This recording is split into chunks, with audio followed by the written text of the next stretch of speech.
ടോജി, ഈ ചാലക്കുടി വാൽപ്പാറ റൂട്ടിൽ ഏതാണ്ട് 60 വർഷമായി സർവീസ് നടത്തുന്ന ബസ്സാണിപ്പോൾ അതിൻ്റെ സർവീസ് അവസാനിപ്പിക്കേണ്ടി വരുന്നത്. നമ്മൾക്കറിയാം, പ്രിയദർശിനി ബസ് വന്ന ഒരു സാഹചര്യത്തിൽ വലിയ പ്രതിസന്ധി നേരിടുകയാണ് സ്വകാര്യ ബസ് മേഖല. പക്ഷേ ഈ ബസ് സർവീസ് നിർത്തുന്നു എന്ന് പറയുമ്പോൾ അത് വളരെ നൊസ്റ്റാൾജിക് ആയിട്ടുള്ള ഒരു യാത്രയായിരുന്നു.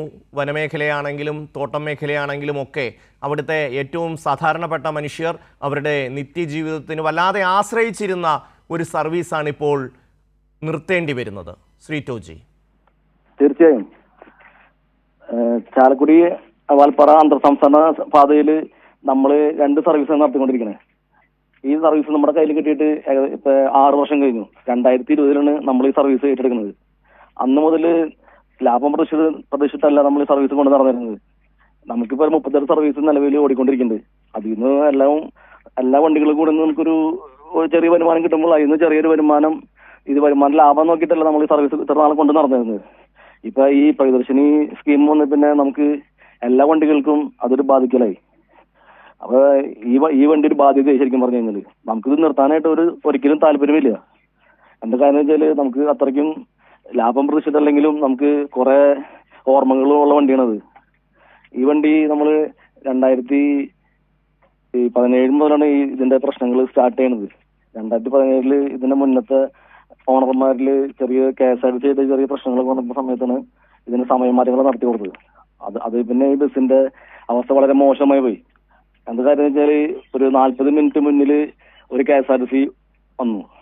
അത് 120 പോയിന്റിൽ വരെ ആ KSRTC ഫ്രണ്ടിൽ ഓടിക്കൊണ്ടിരിക്കുന്നത്. നമ്മളതിന്റെ പിറകിലാണ്.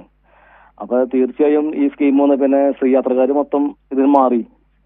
നമ്മുടെ ബസ്സിൽ ആൾക്കാരെ പറഞ്ഞിട്ട് കാര്യമില്ല. എന്താ കാര്യം വെച്ചാൽ ഫ്രീ ആയിട്ട് സർവീസ് കിട്ടുമ്പോൾ നമ്മുടെ ബസ്സിൽ ആരും അങ്ങനെ പൈസ കൊടുത്ത് യാത്ര ചെയ്യാൻ ആരും താല്പര്യപ്പെടില്ല. പിന്നെ തിരിച്ച് രാവിലെ മലക്കപ്പാറ വരുമ്പോൾ സെയിം റൂട്ടിൽ തന്നെ മലക്കപ്പാറയിൽ നിന്ന് 8:10 ഒരു KSRTC ചാലക്കുടിക്ക് വരുന്നു. നമ്മുടെ ഈ ബസ് 8:25 ആവുമ്പോൾ മലക്കപ്പാറ എത്തും. അപ്പൊ 15 മിനിറ്റ് മുന്നിലാണ് നമ്മുടെ ഈ ബസ് സർവീസ് നടത്തുന്നത്. അപ്പൊ അപ്പോഴും വരുമാന നഷ്ടം ഉണ്ടായിക്കൊണ്ടിരിക്കുന്നത്. നമുക്കത് പിടിച്ചു നിൽക്കാൻ പറ്റണില്ല. ഡീസൽ കാശ് പോലും മുട്ടണില്ല. ഏകദേശം ഡെയിലി നമുക്കൊരു 5000 രൂപയോളം ഒരു ബസ്സിന് എക്സ്പെൻസ് ഓവറാണ്. നമുക്കൊന്നും ചെയ്യാൻ പറ്റുന്ന അവസരമാണ് സാധനം ഇന്ന് നിർത്തുന്നത്. ടോജി, ആ നാട്ടിലെ മനുഷ്യരുമായിട്ട് ഈ 60 വർഷം എന്നൊക്കെ പറയുമ്പോൾ അത് മാത്രവുമല്ല, ഈ ചാലക്കുടി വാൽപ്പാറ അന്തർ സംസ്ഥാന പാതയിലൂടെ സർവീസ് നടത്തുന്ന ഒരു ബസ്, അപ്പോൾ അവിടുത്തെ ജനങ്ങളുടെ ജീവിതവുമായി വലിയ ബന്ധമുണ്ടായിരുന്ന ഒരു ബസ് കൂടിയാണ് എന്നുള്ള കാര്യത്തിൽ സംശയമില്ല.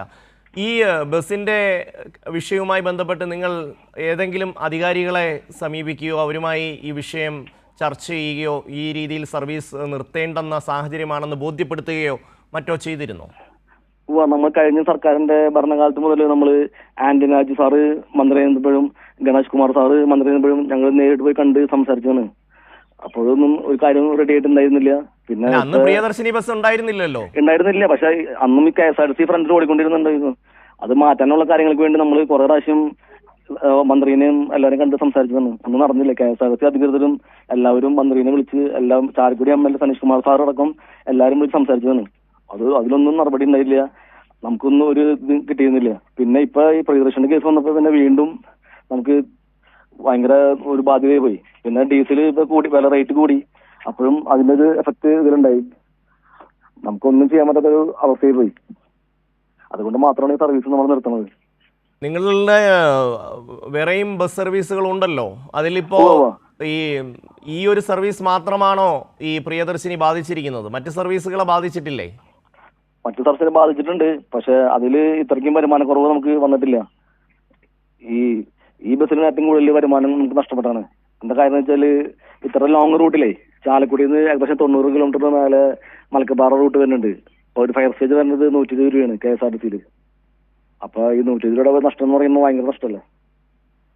അതുകൊണ്ട് മാത്രമാണ് ഇത് പിടിച്ചെടുക്കാൻ പറ്റാത്ത അവസ്ഥയിലേക്ക് വന്നത്. അപ്പം ഈ ഒരുപാട് സ്വകാര്യ ബസ്സുകൾ G-ഫോം നൽകുന്ന സാഹചര്യത്തിലേക്ക് വരികയാണ്. ഓരോ റൂട്ടുകളുടെയും പ്രത്യേകതയായിരിക്കാം ഒരുപക്ഷെ അത്. ചില റൂട്ടുകളിൽ തീരെ സർവീസ് നടത്താൻ കഴിയാത്ത സാഹചര്യത്തിലേക്ക് സ്വകാര്യ ബസ്സുകൾ എത്തുന്നു. ഇനി ഓടാൻ കഴിയില്ല എന്നുള്ള രീതിയിൽ തന്നെ സർക്കാരിനെ ഔദ്യോഗികമായി അവർ അറിയിക്കുന്നു. ഈ കാര്യത്തിൽ ഇനി എന്തെങ്കിലും ഒരു പരിഹാരം ടോജി കാണുന്നുണ്ടോ ഈ സ്വകാര്യ ബസ് മേഖലയെ രക്ഷിക്കാൻ?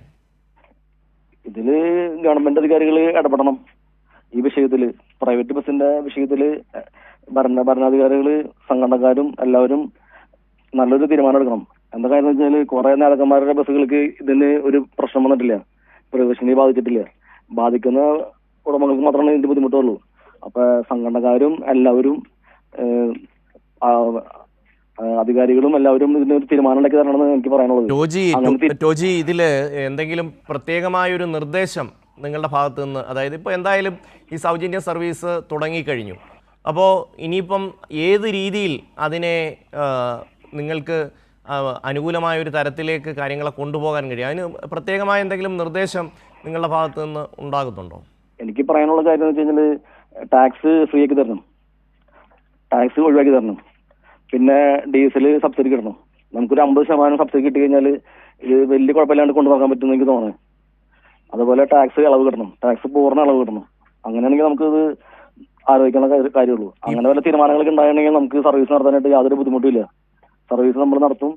ഇതിൽ നല്ല ബസ് ഇട്ട് നമ്മൾ സർവീസ് നടത്താൻ നമ്മൾ തയ്യാറാണ്. അതിന് വേറെ വിഷയങ്ങളുമില്ല. തീർച്ചയായും നന്ദി ടോജി പ്രതികരിച്ചതിന്.